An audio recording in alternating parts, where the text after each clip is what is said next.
So in this video we are going to discuss the strategy for UPSC 2024. Now we have only 9 months left for UPSC prelims 2024. इन 9 महीनों में हमें किस हिसाब से हमारे strategy को बनाना है, किन किन बातों को ध्यान में रखना है और किस हिसाब से हम आगे बढ़ेंगे ताकि हम प्रीलिम्स और मेंस दोनों को एक साथ में टैकल करते हुए चलेंगे, इसके बारे में हम जानकारी लेंगे। सो हेलो एवरीवन, नमस्ते India and wonderful welcome to civil aspirant. I hope आप सभी लोग काफ़ी बेहतरीन होंगे। My name is Mukesh Pukhraj and चलते हैं, वीडियो को शुरू करते हैं। देखिए, सबसे पहले हमें इस बात को समझना है कि हमारे पास में टाइम कितना है। हमारे पास में अभी 9 मंथ के आसपास टाइम है। अगर हम सितंबर से काउंट करते हैं तो हमारे पास में 9 महीने का टाइम रहता है, क्योंकि 26 मई को हमारा प्रीलिम्स है। इस सब टाइम में हमें क्या क्या कवर करना है? हमें बेसिक को कवर करना है, जीएस का प्री और मेंस दोनों का सिलेबस कवर करना है, ऑप्शनल को पढ़ना है और सीसेट की प्रैक्टिस भी करनी है।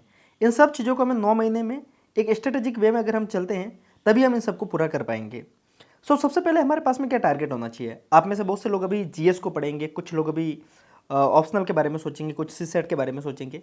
पर मेरा मानना यह है कि अभी जो हमारे पास में टाइम है, सितंबर, अक्टूबर और नवंबर, इन 3 महीने में आपको किसी और सब्जेक्ट को सोचे बिना ऑप्शनल और एथिक्स के ऊपर ध्यान देना चाहिए। अब बात रहती है कि इन दो सब्जेक्ट को आपको पहले क्यों टैकल करना है। देखिए, जब आपका प्री हो जाएगा तो उसके बाद में आपको जीएस को कंप्लीटली रिवाइज करना पड़ेगा और उस समय आपके पास में इतना वक्त नहीं होगा कि आप ऑप्शनल और एथिक्स को शुरुआत से पढ़ पाएंगे। और अगर आप अभी जीएस को पढ़ते हो तो जीएस को आपको प्रीलिम्स के लिए फिर से रिवाइज करना ही रहेगा। इसके कारण हम जीएस को थोड़ा लेट पढ़ेंगे ताकि हम उसको बार बार रिवाइज करते करते अगर चलेंगे तो प्रीलिम्स में हमें हेल्प हो जाएगी। तो इसके कारण सबसे बेस्ट टाइम यही है, अभी हमें अभी ऑप्शनल और एथिक्स के ऊपर ध्यान देना चाहिए। शुरुआत के 3 महीने तो कम से कम हमें इसी टाइम पर देना चाहिए। लगभग अगर हम 70% सिलेबस अगर हम खत्म कर पाते तो इनफ है, क्योंकि अगर हम देखते हैं तो 9 महीने में इन सब चीज़ों को करना थोड़ा मुश्किल होगा। लेकिन हाँ, अगर आप पहले से चीज़ों को पढ़ते हुए आ रहे हैं तो चीज़ों को करने में ज़्यादा टाइम लगेगा नहीं और आराम से आप इन सब चीज़ों को कवर कर पाएंगे। यहाँ पर मैं आपको एक छोटी सी जानकारी और रियलिटी आपको बताना चाहूँगा। अगर आपने अभी तक बिल्कुल कुछ नहीं पढ़ा है, अगर आपको यूपीएससी का बिल्कुल भी कुछ नहीं पता है, तो इस बात को आप ध्यान रखिएगा कि 9 महीने में सारी चीज़ों को कवर करना बहुत ज़्यादा मुश्किल होता है। फिर भी अगर आपके पास में एक हेल्प है, अगर आपको लगता है कि आप करना चाहते हैं तो आप कर सकते हैं, लेकिन मैं आपको रियलिटी के साथ में अवगत करते हुए वीडियो को कंटिन्यू करूंगा। तो सबसे पहले हमें किसको कवर करना है? ऑप्शनल और एथिक्स को। इसके बाद में बात रहती है जीएस की, लेकिन जीएस के साथ साथ में हमें एक चीज़ को और कवर करना रहता है, वो रहता है करंट अफेयर्स को। देखिए, अब काफ़ी लोग ऑप्शनल और एथिक्स के ऊपर ध्यान देंगे पर करंट अफेयर्स को ध्यान नहीं देंगे। अगर आपने प्रीलिम्स 2023 का पेपर देखा है तो आपको पता होगा कि इस बार पेपर में किस हिसाब के क्वेश्चंस, डायरेक्ट क्वेश्चंस पूछे गए थे। वो पूछे गए थे न्यूज़पेपर से, ना कि मैगजीन से, ना पीटी 365 से। जिस बंदे ने डेली बेसिस पे न्यूज़पेपर पढ़ा था उसको डेफिनेटली हेल्प हुई है इस बार प्रीलिम्स में। तो आपको अभी न्यूज़पेपर को तो साथ साथ में कैरी करते हुए चलना है और खासकर environment science, science and technology, in portion के नोट्स तो आपको बनाते चलना है। कुछ एक जो पोर्शन लगता है कि यहाँ से आपको लगता है क्वेश्चन आ सकता है तो उसको आपको साइड बाय साइड नोट करते हुए चलेंगे तो आपको वहाँ से हेल्प होगी। तो करंट अफेयर्स को यहाँ से कवर करना है और इसके बाद में हम बात करेंगे सीसेट के बारे में और जीएस के बारे में। लेकिन उससे पहले अगर आपको लगता है कि इस 9 महीने में आपको किसी मेंटर की जरूरत है, आपको लगता है कि आप किसी कोचिंग के साथ में जुड़कर अपनी तैयारी को और ज़्यादा शानदार बना पाएंगे, then I will recommend you PW only IAS। आप जानते होंगे इन्हें, और इनके साथ में जुड़कर आप यूपीएससी की तैयारी को और भी ज़्यादा शानदार बना सकते हैं। और इनके अभी न्यू 2024 के लिए न्यू बैच शुरू हो चुके हैं, पराग 2.0 और टाइटन 4.0। ये हिंदी मीडियम और इंग्लिश मीडियम दोनों के लिए अपने बैच प्रोवाइड करते हैं और इनकी फीस काफ़ी ज़्यादा अफोर्डेबल है। कोई भी स्टूडेंट इसको अफोर्ड कर सकता है। आप घर बैठे ऑनलाइन माध्यम से इन चीज़ों से पढ़ सकते हैं। ये करीब 8,999 रुपये में आपको कंप्लीट यूपीएससी का बैच प्रोवाइड कर रहे हैं, जिसके अंदर आपको सीसेट की तैयारी भी इंक्लूड होगी। अगर आपको लगता है कि आपको सीसेट के लिए अलग से बैच की जरूरत है, अगर आपको लगता है कि सीसेट में आपको ज़्यादा प्रॉब्लम है, तो आप इनका सीसेट मेस्ट्रो कोर्स को ज्वाइन कर सकते हैं, जिसकी प्राइस है 3,999, करीब 4,000 रुपये में आप कंप्लीट सीसेट को पढ़ पाएंगे। इन सबके अलावा अगर आपको लगता है कि आपको ऑप्शनल की नीड है तो यहाँ पर आपको मल्टीपल ऑप्शनल भी देखने को मिल जाएंगे। और अगर आप जीएस और ऑप्शनल दोनों का कोर्स को लेते हैं तो ये आपको करीब 15,999 रुपये में कंप्लीट बैच आपको प्रोवाइड हो जाएगा। इन सब के अलावा यहाँ पे आपको 360 करके भी इनका एक बैच देखने को मिल जाता है, जो कि आपकी तैयारी को कंप्लीटली तैयार कर देगा और आपकी तैयारी को और ज़्यादा शानदार बना देगा। देखिए, वैसे इनका फीस स्ट्रक्चर काफ़ी ज़्यादा अफोर्डेबल है, कोई भी स्टूडेंट इसको अफोर्ड कर सकता है। फिर भी अगर आपको लगता है कि इस फीस को भी आपको और कम करना है तो आपको स्क्रीन पर हमारा कोड शो हो रहा होगा, इस कोड को लगाइए, आपको मेरी तरफ से 500 रुपये का डायरेक्ट डिस्काउंट देखने को मिल जाएगा और आप आपकी तैयारी को और ज़्यादा शानदार बना पाएंगे। देखिए, डिस्क्रिप्शन में लिंक मिल जाएगी, जाइए और विजिट कीजिए और अपनी तैयारी को शानदार बनाइए। इंडिया के बेहतरीन टीचर के साथ में पढ़ेंगे तो आपकी तैयारी और भी ज़्यादा शानदार हो जाएगी। So we have already discuss about the optional and ethics and now we have also talk about the current affairs. Current affairs के लिए काफ़ी ज़्यादा प्रॉब्लम होती है कि किस सोर्स को रेफर करना है। Then I will recommend you कि आप द हिंदू के एनालिसिस को देख सकते हैं अगर आप द हिंदू नहीं पढ़ पा रहे हैं तो। अदरवाइज आपके पास में सबसे बेस्ट सोर्स होता है द हिंदू, द हिंदू को आप डेली बेसिस पे पढ़ते जाइए और मंथली बेसिस पे एक मैगजीन के माध्यम से रिवाइज करते जाइए। काफ़ी लोग क्या करेंगे, लास्ट में जाके पीटी 365 को रटेंगे। अरे पीटी 365 से क्वेश्चन ज़्यादा बनते हैं या नहीं ये हमें नहीं पता, पर उसको पढ़ना कितना मुश्किल है वो उसी को पता है जो एक बार उस मैगजीन को खोलेगा। तो इसके कारण हम क्यों ना मंथली बेसिस पर अगर पढ़ते जाएंगे तो हमारे पास में लास्ट में जाके बल्कि मटेरियल से बढ़िया है हम डेली बेसिस पर चीज़ों को करते रहेंगे तो हमारे पास में बाद में जाके प्रॉब्लम होगी नहीं। तो इस बात को आप थोड़ा सा ध्यान रखेंगे। Now we will discuss about the CSAT. देखिए मैं आपको एक एक सेग्रीगेट चीज़ों को बता रहा हूँ, बाद में आपको लास्ट में सारी चीज़ों को कंपाइल करके बताऊंगा। मैं आपको जो स्ट्रेटेजी बता रहा हूँ उस बात को आपको ध्यान में रखना है, क्योंकि मैं प्रीलिम्स 2023 के पेपर को देख के इन चीज़ों को अलग से बता रहा हूँ। देखिए सीसेट इस बार अगर आपने प्रीलिम्स का पेपर देखा है तो जिन लोगों की जीएस में तैयारी अच्छी थी वो सारे लोग सीसेट में लुढ़ के हैं, क्योंकि सीसेट में काफ़ी लोग ढंग से पढ़ के नहीं गए थे। और इस बार सीसेट का लेवल आपने देखा है 10 तक की मैथमेटिक्स बोलते हैं, पर इस बार लेवल आईआईटी लेवल का था। आपको पता है कि क्वेश्चंस के लेवल काफ़ी ज़्यादा टफ हो रहे हैं और आप इसको ऐसे ही हल्के में नहीं ले सकते। जो पहले एक स्ट्रेटेजी काम करती थी सीसेट के लिए कि जिनको मैथमेटिक्स नहीं आती थी वो सिर्फ रीजनिंग और कॉम्प्रिहेंशन के प्रोसेस जाते थे और करके आते थे, लेकिन इस बार ये स्ट्रेटेजी आपकी फेल हो रही है क्योंकि सीसेट के अंदर रीजनिंग के क्वेश्चंस भी काफ़ी ज़्यादा टफ आ रहे हैं। तो इसके कारण अगर आपके तीनों पोर्शन पर अगर कमांड नहीं है तो सीसेट को निकालना थोड़ा मुश्किल हो जाएगा। तो इसके कारण आप डेली बेसिस पे प्रैक्टिस कीजिए। डेली बेसिस पे नहीं कर पाए तो भी आप वीकली बेसिस पे कम से कम 4 घंटे की प्रैक्टिस कीजिए। एक वीक में अगर आप 4 घंटे की प्रैक्टिस करते हैं तब जाके आपके लिए सीसेट थोड़ा सा ईजी बन पाएगा। हमने सीसेट की बात कर ली, हमने इको ऑप्शनल की बात कर ली, हमने एथिक्स की बात कर ली। अब हमारे पास में सबसे मेन पोर्शन रहता है वो रहता है जीएस। देखिए जीएस को अगर आप ऑप्शनल और एथिक्स के साथ में थोड़ा बहुत मैनेज करते हुए चल रहे हैं, देखिए आप करंट अफेयर्स पढ़ेंगे दिन में, आप ऑप्शनल और एथिक्स के ऊपर ध्यान दे रहे हैं तो आपकी ऑप्शनल की क्लास होती है कम से कम आप मान के चलिए 3 घंटे की, आप साथ में एथिक्स भी पढ़ रहे हैं तो आपका पूरा दिन लगभग इसके अंदर चला जाता है। फिर भी अगर आपको लगता है कि आपके पास में थोड़ा बहुत टाइम रह रहा है तो आप इस इनिशियल फेज में भी थोड़ा बहुत जीएस पढ़ सकते हैं। हो सके तो आप एनसीईआरटी को रिवाइज करते हुए चलेंगे क्योंकि एनसीईआरटी से डायरेक्ट आपको प्रीलिम्स में क्वेश्चंस देखने को मिल रहे हैं। अब हमारे पास में टाइम आ गया है कि हम जीएस को ढंग से पढ़ेंगे। जीएस को पढ़ने से अब आपके पास में टाइम रहता है कि हमें किन किन सब्जेक्ट को सबसे पहले पढ़ना है। मैं आपसे बोलूँगा सबसे पहले आप इकोनॉमी और पॉलिटी को टारगेट करेंगे। ऐसा इसके कारण, और इकोनॉमी और पॉलिटी को जब आप टारगेट कर रहे हैं तो इस बात को आप ध्यान रखेंगे कि आप न्यूज़पेपर से चीज़ों को कंपाइल करते हुए चलेंगे। सिर्फ स्टैटिक को नहीं पढ़ेंगे, डायनेमिक को भी पढ़ते चलेंगे। आप में से काफ़ी लोगों का सवाल होगा कि हम इकोनॉमी और पॉलिटी को सबसे पहले क्यों कवर करेंगे। देखिए अगर आप प्रीलिम्स का पेपर उठाते हैं तो आपको एक बात समझ में आती है, इकोनॉमी और पॉलिटी दो एक से एक मात्र सब्जेक्ट है जिनसे क्वेश्चंस को आप 100% सिक्योर कर सकते हैं, क्योंकि इसके पास में हमारे पास में सिलेबस है, हमारे पास में एक स्टडी मटेरियल है और जहाँ से क्वेश्चंस का पोर्शन भी ज़्यादा होता है। इसके अलावा अगर आप बजट पढ़ेंगे, अगर आप न्यूज़पेपर पढ़ेंगे तो मैक्सिमम अपडेट आपको इन दोनों सब्जेक्ट की रहती है। तो इसके कारण आप सबसे पहले इन दो सब्जेक्ट को कवर करेंगे।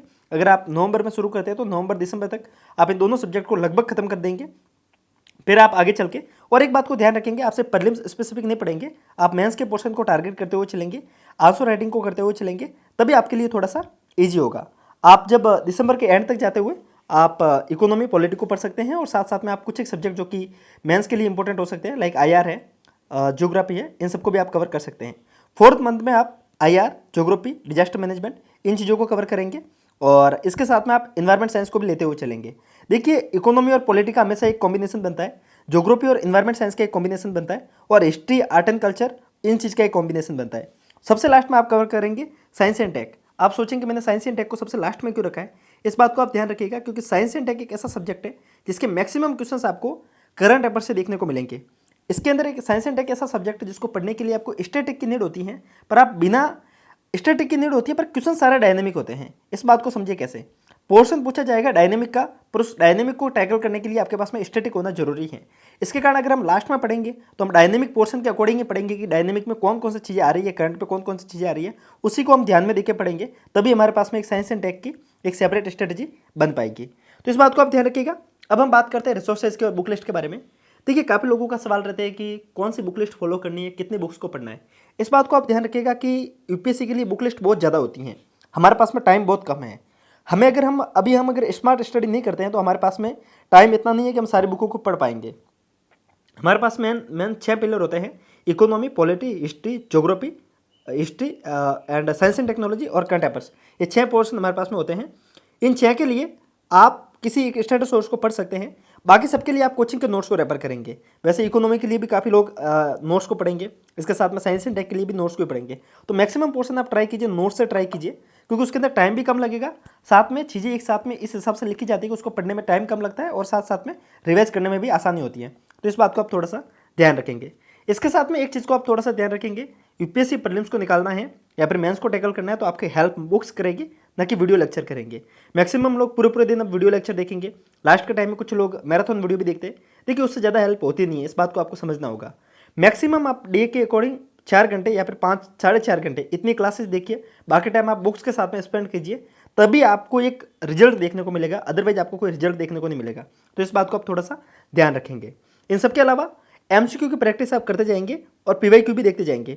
देखिए काफ़ी लोग अभी एमसीक्यू देख नहीं रहे, काफ़ी लोग प्रीलिम्स के लिए पढ़ नहीं रहे। काफ़ी लोगों की एक पहले से जो धारणा होती थी, हम पुराने टॉपर को फॉलो कर रहे हैं, लाइक टीना डाबी को है या सृष्टि देशमुख को है, इन सारे पुराने टॉपर को फॉलो कर रहे हैं। जो ये आपको स्ट्रेटेजी बता रहे हैं वो 2020 तक के लिए आपके लिए यूजफुल थी, क्योंकि उस समय तक प्रीलिम्स का लेवल अलग होता था। 2020 के बाद में अगर आप प्रीलिम्स का अगर आप लेवल देख रहे हैं तो उसके अंदर आपको अलग से स्ट्रेटेजी की नीड रहेगी, अदरवाइज आप प्रीलिम्स को क्वालिफाई नहीं कर पाएंगे। इस बात को आपको समझना होगा। आपको मल्टीपल चॉइस क्वेश्चंस लगाने होंगे। आपको मल्टीपल चॉइस क्वेश्चंस लगभग आपको डेली बेसिस पे 20 से 30 तो मिनिमम लगाने हैं। जैसे ही आप दिसंबर के आसपास आते हैं तो इन क्वेश्चंस की संख्या बढ़ाइए, डेली बेसिस पे 50 के आसपास एमसीक्यू लगाइए, तब जाके आपके पास में इतने फैक्ट याद होंगे ताकि आप प्रीलिम्स में क्वालिफाई कर पाएंगे। इस बार अगर आपने प्रीलिम्स का पेपर देखा तो आपको पता होगा कि फैक्ट बेस्ड क्वेश्चन ज़्यादा थे, तो उन फैक्ट बेस्ड क्वेश्चंस को करने के लिए हमारे पास में एमसीक्यू की प्रैक्टिस होती है, तभी आप उनको याद कर पाएंगे। अदरवाइज काफ़ी लोगों की शिकायत होती है कि हम फैक्ट को याद नहीं कर पाते, तो इसकी कोई स्ट्रेटेजी नहीं है, सिर्फ प्रैक्टिस ही इसका एक हल है। इसके साथ में बात रहती है पीवाईक्यू को लेकर। देखिए प्रीवियस ईयर क्वेश्चंस आपकी हेल्प करते हैं एग्जाम के पैटर्न को समझने में, और अगर आप इन्वायरमेंट साइंस के क्वेश्चंस को देखते हैं या फिर आप मैपिंग के क्वेश्चंस को देखते हैं तो वहाँ पे आपके कई बार पीवाईक्यू क्वेश्चंस हेल्प करते हैं, क्योंकि मैक्सिमम क्वेश्चंस रिपीट होते हैं। पॉलिटी में भी कुछ एक पोर्शन ऐसे जहाँ से हर साल क्वेश्चंस रिपीट हो रहे हैं, वो आपको पीवाईक्यू से एक समझ में आती है बात, कि पीवाईक्यू से एक बात समझ में आ जाएगी कि ये पोर्शन ऐसा है जहाँ से क्वेश्चन ज़्यादा पूछे जा रहे हैं। तो एक बार आप पीवाईक्यू को एनालाइज करते चलेंगे। जब भी आप जीएस पढ़ना शुरू करें तो पीवाईक्यू को साथ साथ में लेके चलिएगा। काफ़ी लोग क्या करेंगे कि प्रीलिम्स के तुरंत 2 महीने पहले पीवाईक्यू पढ़ेंगे, ये सबसे बेकार स्ट्रेटेजी होगी। आप शुरुआती बेसिस पे पीवाईक्यू को पढ़ते हुए चलेंगे तो आपके पास में एक पोर्शन तैयार हो जाएगा कि प्रीवियस ईयर क्वेश्चन से कैसे पढ़ना है, किस हिसाब से हमें यूपीएससी को समझना है। इन सबके आसपास में आपको एक जो हो सकता है कि लास्ट में जो रामबाण हो सकता है उसके बारे में आपको जानकारी देता हूँ। आप अगर पढ़ रहे हैं तो डेली बेसिस पे आपका एक टाइम फिक्स होना चाहिए कि किस हिसाब से आपको पढ़ना है, क्या करना है। दिन का शेड्यूल आप फिक्स कीजिए, दिन के टाइम को डिवाइड कीजिए। काफ़ी लोग पढ़ते हैं घंटे के हिसाब से ना पढ़ के दिन के हिसाब से पढ़िए कि आप मॉर्निंग के इस टाइम में जैसे कि मॉर्निंग का जो सुबह का टाइम होता है 6 बजे से लेकर 12 बजे के बीच में, उस समय तक आप ये पढ़ेंगे, बीच में 2 घंटे का रेस्ट लेंगे, इवनिंग के टाइम में ये पढ़ेंगे और रात के टाइम में ये पढ़ेंगे। आपका एक 3 शेड्यूल फिक्स होना चाहिए और तीनों के अंदर अलग अलग चीज़ों को पढ़ेंगे।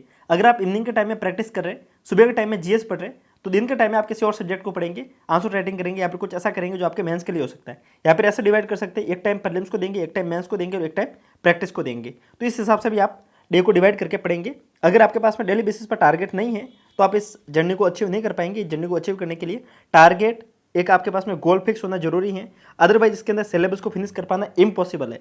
बिना टारगेट के आप इसका सिलेबस सोच के भी नहीं पूरा कर सकते, इतना बड़ा इसका सिलेबस है। लेकिन हाँ, अगर आपके पास में एक डेली बेसिस का टारगेट है तो आप इसका सिलेबस काफ़ी इजीली, काफ़ी आसानी से कवर कर पाएंगे। तो इन सारी चीज़ों को अगर हम ढंग से पढ़ते हैं, समझते हैं, रिवाइज करते हैं तो हमारे पास में बहुत ज़्यादा आसानी हो जाएगी इन चीज़ों को पढ़ने में।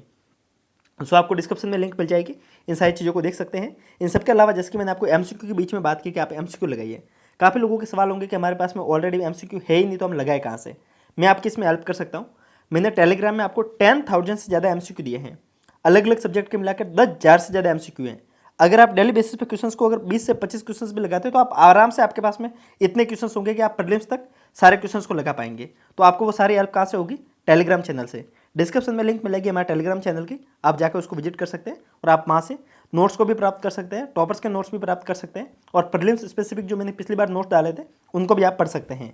इन सब के अलावा अगर आपको कोई पर्सनल डाउट है, आपको लगता है कि आप मेरे से जुड़कर उन क्वेश्चंस को सॉल्व कर सकते हैं, तो आपको नीचे हमारे व्हाट्सअप के नंबर मिल जाएंगे, आप डायरेक्ट आके आप हमसे डायरेक्ट भी बात कर सकते हैं।